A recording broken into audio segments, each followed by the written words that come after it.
Assalamualaikum warahmatullahi wabarakatuh. Salam sejahtera bagi kita semua.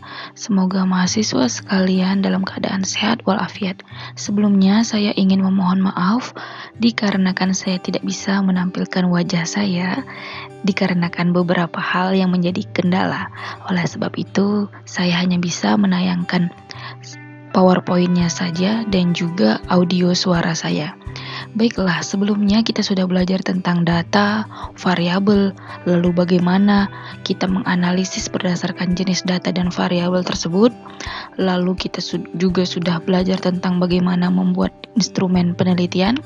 Lalu langkah berikutnya kita belajar bagaimana cara menyusun hipotesis penelitian.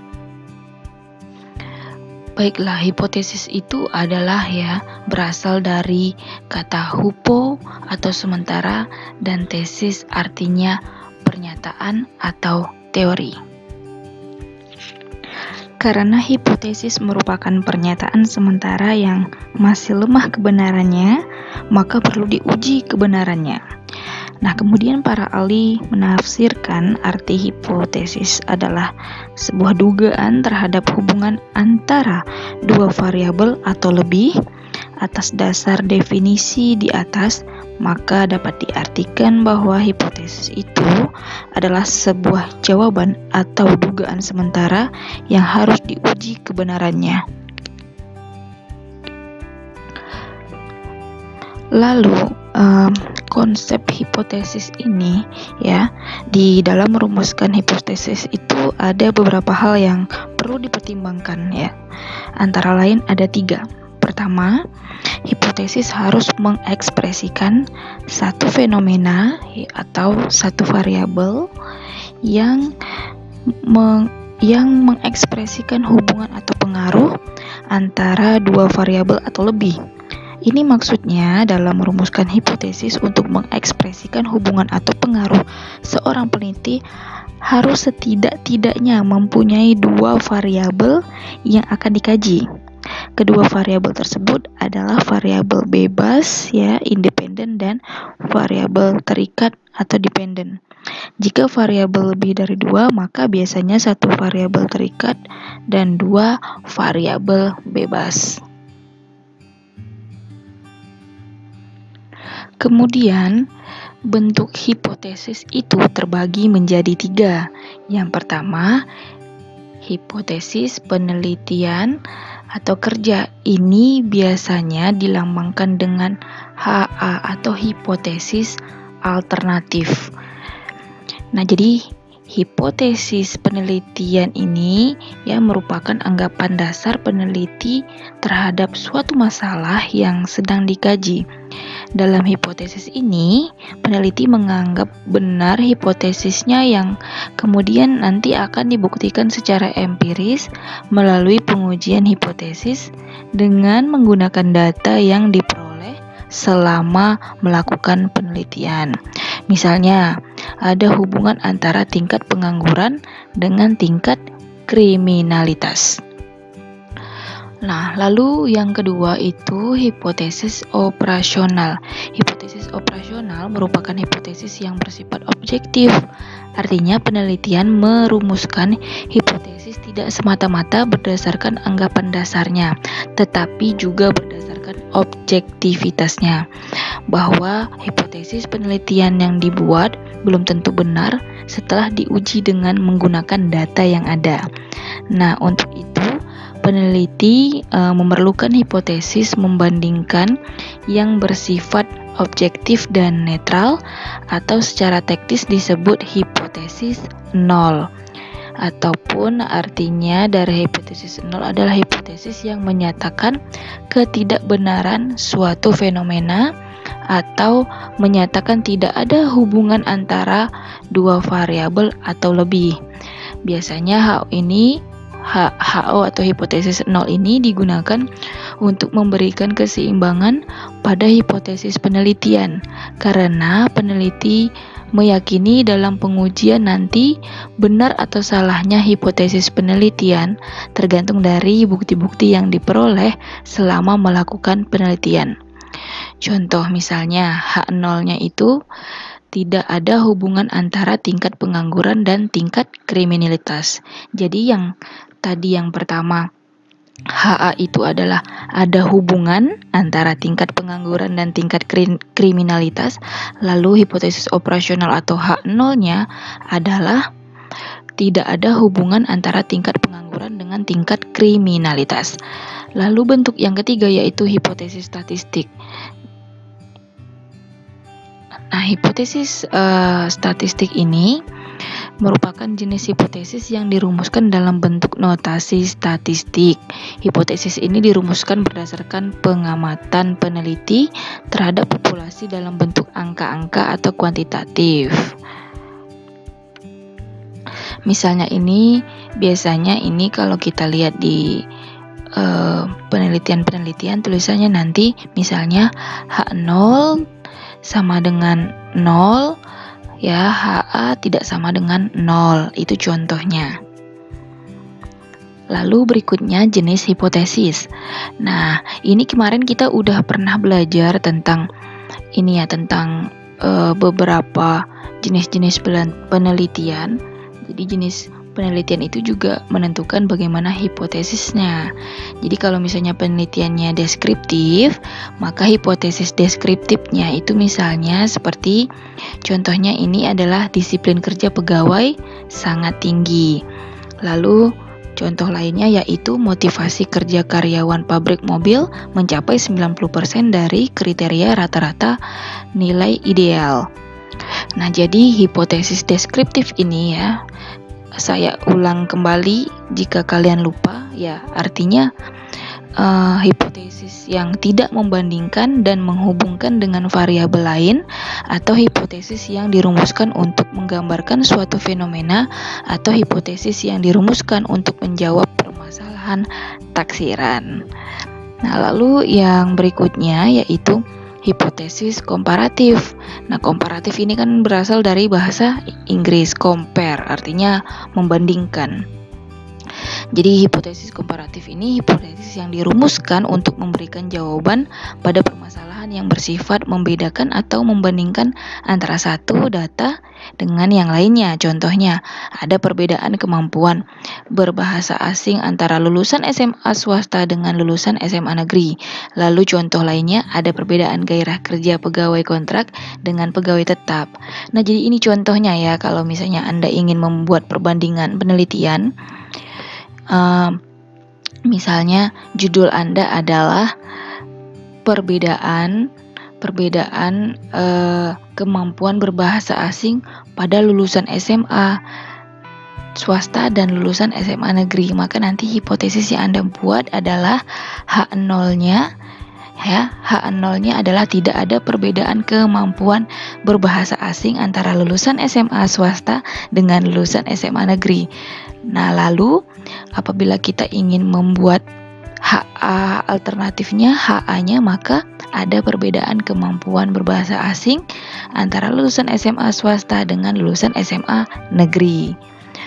Oke, selanjutnya jenis hipotesis yang ketiga yaitu hipotesis asosiatif. Nah, ini asosiatif ini terbagi lagi ya menjadi 3. Hipotesis hubungan simetris, sebab akibat atau kausal, dan interaktif. Hipotesis asosiatif ini ya biasanya hipotesis yang dirumuskan untuk memberikan jawaban pada permasalahan yang bersifat hubungan atau pengaruh. Jadi kalau kita ingin melihat pengaruh, maka kita gunakan hipotesis asosiatif. Ya, jadi kita mau bahas mulai dari yang hubungan simetris. Nah, di dalam hipotesis hubungan simetris ini menyatakan hubungan yang bersifat kebersamaan antara dua variabel atau lebih, tetapi tidak menunjukkan hubungan sebab akibat. Contohnya, ada hubungan antara berpakaian mahal dengan penampilan. Ya, dia cuma menyatakan bahwa ada hubungan gitu loh. Nah, lalu hipotesis Sebab akibat ini hipotesis yang menyatakan hubungan bersifat hubungan sebab akibat antara dua variabel. Contohnya, tingkat pengangguran berhubungan dengan tingkat kriminalitas. Pengalaman training dan tingkat pendidikan secara bersama-sama terhubung dengan kemampuan kerja. Jadi kalau di kausal ini sebab akibat artinya biasanya di dalam sini misalnya ya, pengalaman training dan tingkat pendidikan secara bersama-sama terhubung dengan kemampuan kerja. Artinya training dan tingkat pendidikan ya akan mengakibatkan pengaruh atau perubahan pada kemampuan kerja. Lalu yang ketiga, hipotesis interaktif. Hipotesis interaktif ini hubungan antara dua variabel atau lebih yang bersifat saling memengaruhi. Karena ada kata saling ya, namanya juga interaktif, adanya hubungan timbal balik. Contohnya hipotesisnya seperti ini. Ada pengaruh timbal balik antara kreativitas mahasiswa dengan hasil belajar. Timbal balik artinya kreativitas mempengaruhi hasil belajar dan hasil belajar mempengaruhi kreativitas. Lalu berikutnya adalah cara merumuskan dan menguji hipotesis. Baiklah, jadi langkah pertama kita harus membuat hipotesis penelitian. Nah, hipotesis penelitian ini adalah hipotesis yang dibuat dan dinyatakan dalam bentuk kalimat. Contoh, ada hubungan antara gaya kepemimpinan dengan kinerja pegawai. Ada hubungan antara promosi dan volume penjualan. Nah, kemudian langkah keduanya kita membuat hipotesis operasional. Ya, aduh ini maaf ya ada bergeser ini gambarnya. Nah, jadi hipotesis operasionalnya itu A, itu hipotesis kerja atau alternatif, lalu B, hipotesis nol. Jadi hipotesis alternatif itu merupakan anggapan dasar peneliti terhadap suatu masalah yang sedang dikaji, bersifat tidak netral, sehingga bunyi hipotesisnya misalnya ada hubungan antara gaya kepemimpinan dengan kinerja pegawai. Sedangkan hipotesis nol atau H0-nya ini bersifat netral, ingat ya, netral, atau dapat juga didefinisikan suatu pernyataan tentang parameter yang bertentangan dengan keyakinan peneliti atau kebalikan dari HA. Contoh bunyi hipotesisnya misalnya tidak ada hubungan antara gaya kepemimpinan dengan kinerja pegawai. Nah, jadi hipotesis nol ini adalah hipotesis yang bertentangan dengan tujuan penelitian kita. Jadi kalau kita meneliti biasa kan kita ingin melihat pengaruh, ya. Nah, itu hipotesisnya ada pada H alternatif. Sedangkan nol ini dia menyatakan tidak ada pengaruh. Jadi kalau ini menyatakan tidak ada pengaruh, ini menyatakan ada pengaruh, sehingga otomatis hipotesis nol ini adalah hipotesis yang ingin kita tolak. Oke? Jadi kita ingin tolak ini supaya kita bisa menerima ini. Begitu. Nah, ini sama dengannya seharusnya di bawah sini ya. Nah, jadi hipotesis statistiknya kita buat di tahap berikutnya. Jadi H0 itu, ini nolnya kecil ya, maaf ya banyak typonya. H0.2R sama dengan 0. Namanya juga sama dengan 0. Tidak ada perubahan apapun. Jadi ini adalah hipotesis nol yang menyatakan tidak ada perbedaan, tidak ada pengaruh, tidak ada hubungan. Pokoknya yang tidak ada itu di H0. Lalu HA ini adalah ya hipotesis yang menjadi tujuan penelitian kita. Ini seharusnya lambangnya ini ya bergeser di sini tidak sama dengan 0. Kalau tidak sama dengan 0 berarti kan bisa 1, bisa 2, bisa 3 dan seterusnya. Artinya ada perubahan, ada hubungan. Nah, jadi ini hanya sebuah simbol ataupun penyederhanaan dari hipotesis yang kita buat dalam bentuk kuantitatif. Nah, selanjutnya setelah kita merumuskan hipotesis, lalu kita buat cara merumuskan dan menguji hipotesis. ini kita masih membahas tentang cara merumuskan dan menguji. Lalu yang kita bahas berikutnya adalah menentukan resiko kesalahan. Ya, jadi setelah kita merumuskan hipotesis, yang pertama, yang kedua yaitu menentukan resiko kesalahan. Lalu kalau dalam menentukan resiko kesalahan ada yang disebut namanya taraf signifikansi. Taraf signifikansi ini merupakan angka yang menunjukkan probabilitas atau peluang kesalahan yang ditetapkan peneliti dalam mengambil keputusan untuk menolak atau mendukung hipotesis 0. Ingat ya, hipotesis 0. Jadi, apakah sebaiknya hipotesis 0 ini ditolak atau didukung? Ayo silakan jawab. Oke, jadi yang benar adalah kita ingin menolak hipotesis 0. Jadi kita ingin membuktikan penilaian kita itu ada hubungan gak? Ada pengaruh gak? Kita harus menerima HA kan? Otomatis hipotesis 0 ini yang harus kita tolak. Nah, ya, atau dapat diartikan juga sebagai tingkat kesalahan atau tingkat kekeliruan yang dapat ditolerir atau ditoleransi oleh peneliti yang disebabkan kemungkinan adanya kesalahan dalam pengambilan sampel atau sampling error. Nah, jadi kalian kan sering melihat tuh ada tingkat signifikansi sama dengan 5%. Ya, itu maksudnya taraf signifikansi atau alfa sama dengan 5%, artinya kita yakin bahwa hipotesis kita ini memiliki tingkat kesalahan sebesar 5% atau 0,05. Lalu kemudian sebenarnya bukan lawan ya, tapi lebih kepada pasangan dari taraf signifikansi itu adalah tingkat kepercayaan atau interval. Nah, jadi apabila tingkat kesalahan yang kita yakini adalah 5%, otomatis 90%-nya kita yakini benar kan? Nah, jadi kalau dia menyatakan confidence interval atau tingkat kepercayaannya sama dengan 95%, artinya taraf signifikansinya adalah 5%. Jadi kalau taraf signifikansinya 1%, artinya tingkat kepercayaan atau interval confidence-nya adalah 99%. Jadi totalnya itu adalah 100%. Maka kalau tingkat kesalahannya 5%, berarti 100 dikurang 5, sisanya adalah 95. 95 itu adalah tingkat kepercayaan kita atau tingkat keyakinan kita bahwa hipotesis kita itu benar. Namun pada penelitian selalunya menuliskan tingkat kesalahan, bukan confidence interval. Mengapa?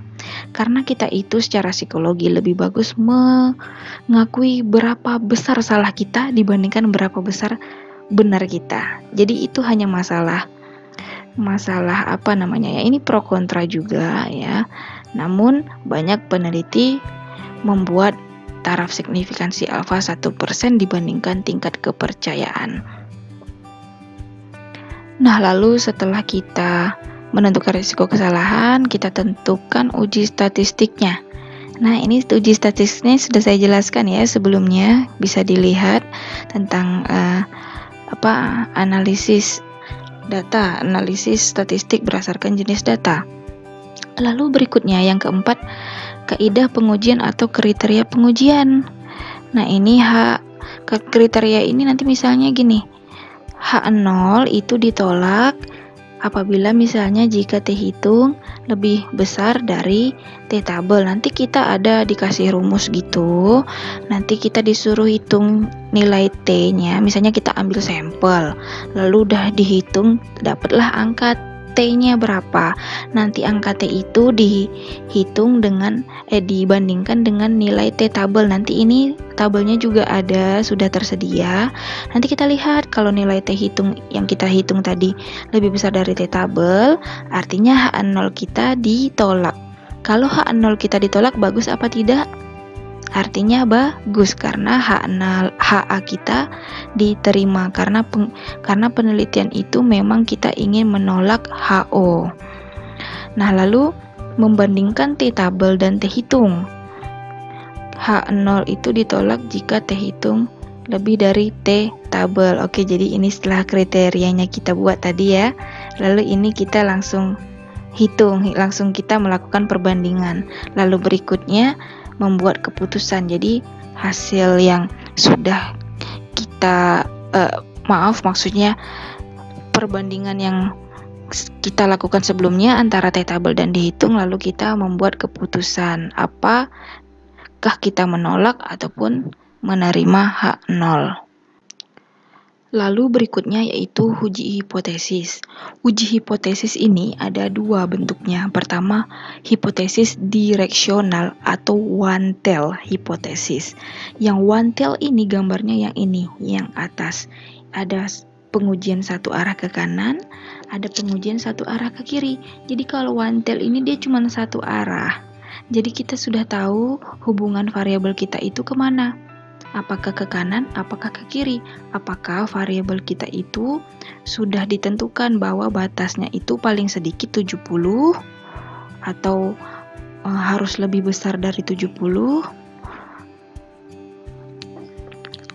Dan yang berikutnya, kita itu belum tahu arahnya kemana. Kita nggak tahu hubungannya itu positifkah, negatifkah, maka kita gunakan uji ya two tail atau dua arah atau non-directional. Jadi misalnya kita nggak tahu apakah antara kepuasan kerja dan kedisiplinan itu hubungannya positif atau negatif ya. Kita belum tahu pasti. Nah, jadi biasanya anak-anak manajemen itu biasanya banyak yang menggunakan uji dua arah. Baiklah, usai sudah pelajaran hari ini tentang hipotesis penelitian. Semoga apa yang saya sampaikan tadi dapat diterima dengan baik. Semoga apa yang disampaikan dapat menjadi ilmu yang bermanfaat bagi Anda semua. Apabila Anda menyukai dan merasa apa yang disampaikan sangat berguna bagi Anda, saya mohon dukungannya dengan menekan tombol like dan jangan lupa subscribe biar saya lebih semangat lagi membuat konten-konten yang berilmu dan berfaedah. Baiklah, segala kekurangan dalam penyampaian saya mohon maaf. Assalamualaikum warahmatullahi wabarakatuh.